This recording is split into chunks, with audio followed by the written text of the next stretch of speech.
Halo semua, kami dari kelompok 5. Pada video ini kami akan membawakan materi pelajaran agama yang mengenai gereja membangun persekutuan atau koinonia.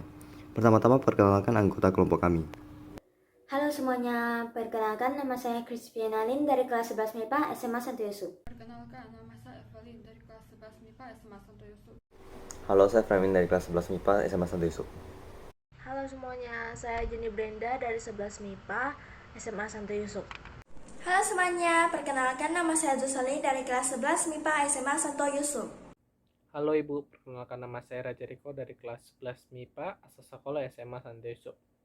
Pada kali ini saya akan membawa doa pembuka untuk memulai presentasi kami. Mari kita berdoa menurut agama dan kepercayaan kita masing-masing. Dalam nama Bapa, Putra, dan Kudus. Amin. Bapa yang baik, Bapa yang penuh kasih, terima kasih Tuhan atas berkat Engkau. Engkau telah memberikan berat kami agar dapat menyelesaikan tugas ini tepat waktu. Ya Tuhan, sebentar lagi kami akan memulai kegiatan presentasi kami ini. Berkatilah agar kami dapat memulai kegiatan presentasi kami ini dari awal sampai akhir dapat berjalan dengan baik. Hanya nama Tuhan Yesus kami berdoa bersyukur. Amin. Dalam Bapa, Putra, Kudus. Amin. Oke teman-teman, kita langsung saja ke materinya.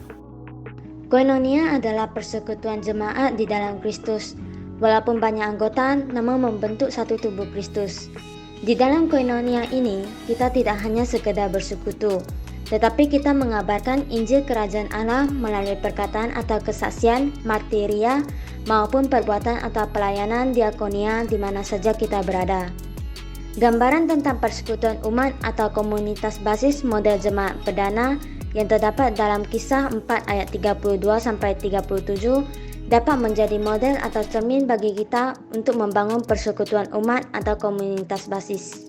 Model komunitas umat perdana itu tidak dimaksudkan hanya untuk kelompok kecil umat saja, tetapi sesungguhnya model hidup atau gaya hidup jemaat perdana itu juga merupakan patron dan acuan untuk model atau cara hidup gereja atau umat beriman sepanjang waktu, partikular maupun universal.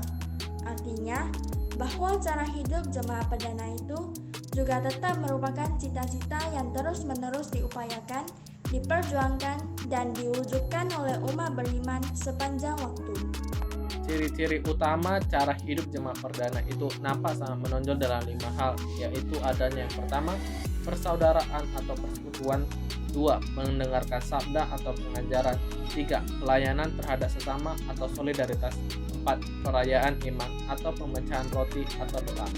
5. Memberi kesaksian iman atau tentang Tuhan melalui cara hidup mereka. Karena cara hidup mereka itu, mereka disukai semua orang. Jumlah mereka makin lama makin bertambah dan mereka sangat dihormati orang banyak. Adapun hal-hal lain yang ada pada permukaan tampak dalam wujud tindakan sosial dan ekonomi, aksi solidaritas, kepedulian kepada sesama, menolong dan menyembuhkan orang sakit, adalah merupakan buah, hasil atau dampak dari iman mereka kepada Tuhan, merupakan hasil dari upaya meneguhkan dan mewartakan iman mereka sendiri.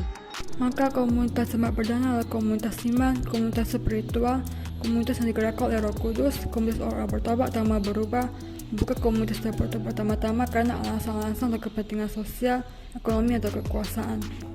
Tatanan duniawi, urusan sosial ekonomi justru diresapi, dijiwai, digerakkan oleh atau karena iman mereka akan Tuhan dan bukan sebaliknya. Itu dia pembahasan mengenai materi gereja yang membangun persekutuan atau koinonia dari kelompok kami. Selanjutnya kami akan tutup dengan doa penutup. Dalam nama Bapa dan Putra dan Roh Kudus. Amin. Ya Tuhan, terima kasih atas tuntunan dan penyertaan-Mu sehingga tugas kami pada hari ini dapat berjalan dengan baik. Kiranya kasih karunia dari Allah Bapa Kristus menyertai kita semua. Demi Kristus Tuhan mengantara kami kini sepanjang masa. Amin.